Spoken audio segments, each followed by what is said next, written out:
Bonjour à tous, c'est Boulistra, très heureux de vous retrouver pour cette nouvelle vidéo. On va parler du match amical entre l'équipe de France et l'Allemagne. Match nul, 2 buts partout entre ces deux équipes. Un match vraiment agréable à regarder, alors un match amical. Ça s'est vu notamment dans l'engagement physique qui n'était pas total tout au long de la rencontre, même si à la fin les Allemands en ont mis un peu plus, à l'image de Wagner qui en match officiel aurait dû être exclu. Parce que c'est un attentat, ce qu'il fait sur Benjamin Pavard. Enfin bref, ça ne reviendra pas dessus. Ça ne sert à rien. Match agréable, l'équipe de France m'a plu.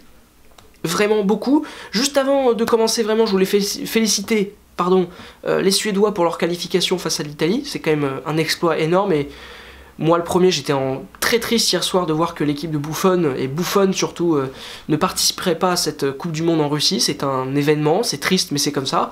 Et puis aussi, félicitations au Danemark qui s'est qualifié face à la République d'Irlande sur un match retour qui n'était pas évident pourtant, puisqu'ils avaient fait match nul à domicile 0-0. Là, il y a 2-1 victoire. Je crois que c'est 2-1, je suis pas sûr, j'ai peut-être une énorme bêtise, mais j'étais resté à 2-1.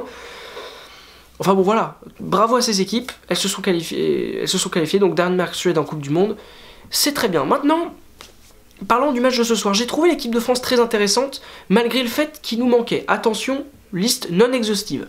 Lloris, Koscielny, pas titulaire sur le terrain, donc je considère qu'il manque. Benjamin Mendy, Djibril Sidibé, N'Golo Kanté, Paul Pogba. On peut dire qui d'autre, Griezmann parce qu'il n'était pas là, Giroud parce que il n'était pas là du tout, lui pour le coup, et peut-être un dernier, Ousmane Dembélé, tiens, qui manque aussi, je vous donne à voler, Thomas Lemar qui manquait, enfin bon bref, il y a du monde qui manque, et malgré ce monde qui manque, on a su faire une performance correcte, voire plus que correcte, vraiment de bonne qualité, pendant 90 minutes, face à l'Allemagne. Alors ce n'était pas l'équipe A de l'Allemagne, enfin c'était la prime, c'était pas non plus une équipe complètement bis, alors que nous, on peut considérer que notre équipe était B. Ce qui est quand même un truc de dingue. Donc, je vais vous parler des performances individuelles et aussi parler en vue de la prochaine sélection pour la Coupe du Monde, parce que là, Deschamps va avoir beaucoup de choix à faire, à tous les postes, ou presque à tous les postes. C'est assez intéressant. On va faire ça ligne par ligne. Si vous avez regardé la grosse émission, je vous ai dévoilé mon 4-3-3 pour l'équipe de France, que je souhaitais voir sur le terrain. Il est très différent de celui qu'on a vu aujourd'hui, donc forcément, c'est un peu en comparant ça que je vais pouvoir dire si les joueurs ont été bons ou pas. On commence par le gardien. Mandanda était super serein, il a fait quelques belles interventions. Sur les 2 buts, il y peut rien, mais très clairement, c'est notre numéro 2, vraiment numéro 2, c'est un très bon numéro 2. Je dirais même que Lloris a du souci à se faire, sauf qu'il a le brassard du capitaine autour du bras généralement quand il est là, donc je pense pas qu'il va être bougé, mais Mandanda me plaît, et Mandanda confirme son très bon début de saison avec Marseille. À gauche, Benjamin Mendy, qui est pour moi titulaire du poste, ne doit pas forcément s'inquiéter vu les joueurs qu'il a derrière lui. Par contre, Digne, il a marqué des points quand même ce soir pour être le numéro 2. Très clairement, il m'a beaucoup plu dans son engagement, dans son agressivité. Alors, il fait des erreurs, c'est Lucas Digne, c'est pas non plus un grand latéral gauche, mais au moins il court et il fait des efforts. Et clairement, quand tu compares le Kurzawa face au Pays de Galles et le Lucas Digne de ce soir, pour moi, il n'y a pas de doute, même si Kurzawa fait plutôt une bonne rentrée, ou en tout cas, il ne m'a pas choqué en rentrant. Lucas Digne m'a plu et marque des points pour être deuxième, et finalement, c'est un peu ce que j'imaginais, j'en suis plutôt content que ça prenne cette direction-là. Ensuite, à droite, Sidibé a vraiment aucun souci à se faire par rapport à sa place, parce que Jalès, c'est... Bon, il a du mal physiquement, il est vieux, il est âgé, et en plus, il joue à gauche depuis le début de la saison, il y a plein de circonstances atténuantes, mais enfin, il n'y est plus, objectivement, il n'y est plus. Mais je dois avouer quelque chose, c'est que Pavard a été plutôt bon. Alors je me lève à l'instant pour faire ceci, parce que j'ai oublié de le faire, voilà, donc forcément... Ah, on voit peut-être un peu mieux là comme ça, non? Ouais, si on me voit mieux. Bon, voilà, en gros, Pavard me plaît, et je pense qu'il peut être objectivement deuxième défenseur droit de l'équipe de France.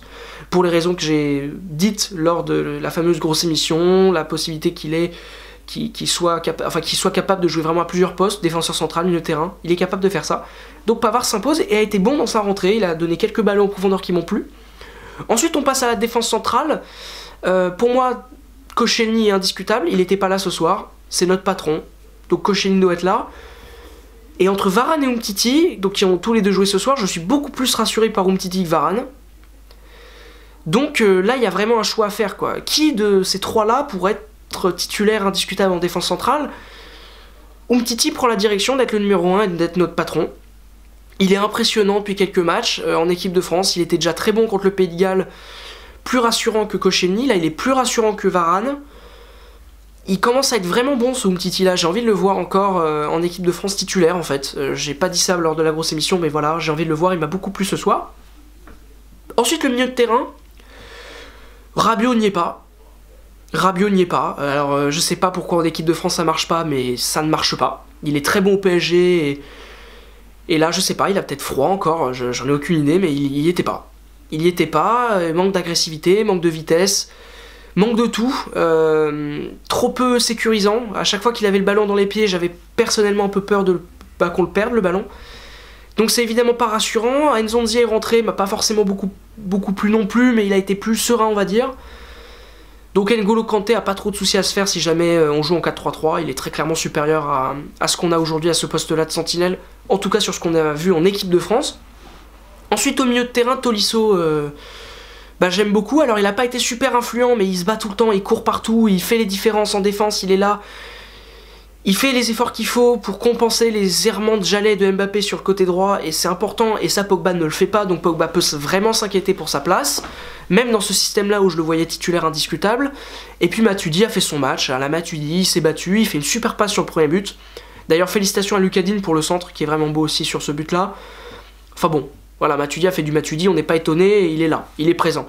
Ensuite, le trio d'attaquants m'a un peu intrigué, j'avoue que j'étais un peu étonné de ce trio-là. Lacazette, Martial, Mbappé. Content de voir Mbappé à droite comme au PSG, parce que bon, au PSG ça marche, donc pourquoi ça marcherait pas en équipe de France? Mais Lacazette, il est en difficulté en ce moment à Arsenal, il prend un peu... Voilà, il est dans le creux de la vague après un très bon début de saison.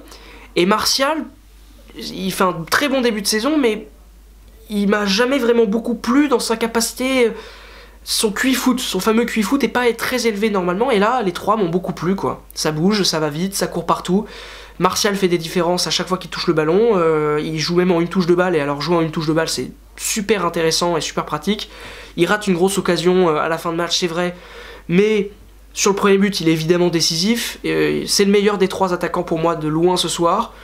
Pourtant Lacazette fait un super match, il met un doublé, je trouve que dans le jeu son influence n'est pas encore ultra grande, mais il est là pour marquer les deux buts, tout simplement. Le deuxième but, ce qu'il fait, c'est superbe. Son face-à-face est super bien joué. Et puis, on peut parler de Mbappé. Mbappé qui a fait son match encore, alors qu'il était moins bon que face au Pays de Galles, moins vif, moins rapide. Mais dès qu'il a le ballon, il se passe un truc, quoi. Alors, il fait des erreurs, il perd des ballons. Mais qu'est-ce qu'il est intéressant. Et puis, ce soir, on n'a pas utilisé Fekir, parce que j'ai oublié de le citer dans ma liste de joueurs qui n'ont pas joué ce soir. Fekir n'a pas joué, alors que c'est clairement l'un des joueurs français les plus en forme du moment. Griezmann est rentré et sa rentrée a été intéressante, et on a plus vu un 4-4-2 du coup à ce moment-là, qui faisait qu'Mbappé et Martial étaient plus dans l'axe, Griezmann retournait un peu plus en tant que vrai numéro 10, et c'était assez intéressant aussi. Ce 4-3-3 n'est pas à négliger, vraiment, je pense que c'est un bon système. Maintenant, faut assumer, parce que moi quand même j'étais un peu déçu de ne pas voir le 4-4-2 face à une grosse nation comme l'Allemagne. J'aurais bien aimé le voir. Moi, le 4-4-2 me plaît plus parce qu'il nous permet de mettre Griezmann dans les meilleures dispositions, et évidemment Griezmann est notre meilleur joueur de loin, avec Kylian Mbappé, c'est vraiment les deux mecs qu'il faut qu'on préserve le plus possible. En plus on a Giroud qui est bon dans ce système-là, donc j'ai envie de voir un 4-4-2 à un moment, un 4-4-2 ou le 4-3-3 gagner sa place, mais il faut que lors des matchs de mars, la vraie demande que j'ai avec Didier Deschamps, c'est qu'il fasse une liste en sachant précisément quel est le système 1, le numéro 1 dans les systèmes, qu'il utilisera. C'est ma seule et unique demande. C'est peut-être trop, mais je la fais, cette demande. Bon, on peut maintenant dire que c'est la fin de la vidéo. Merci beaucoup de l'avoir regardé. Bravo à l'équipe de France et à l'équipe d'Allemagne d'avoir fait ce match qui était quand même assez agréable à suivre pour un match amical. Abonnez-vous à la chaîne si vous appréciez notre contenu. Vous pouvez également partager, commenter, liker cette vidéo, aller voir nos réseaux sociaux, et aussi une pensée, alors elle est tardive, on l'avait faite en image pour la vidéo, pour la grosse émission, mais voilà, pensez aux victimes du 13 novembre. Et puis à bientôt tout simplement sur la chaîne Foot News. Ciao ciao.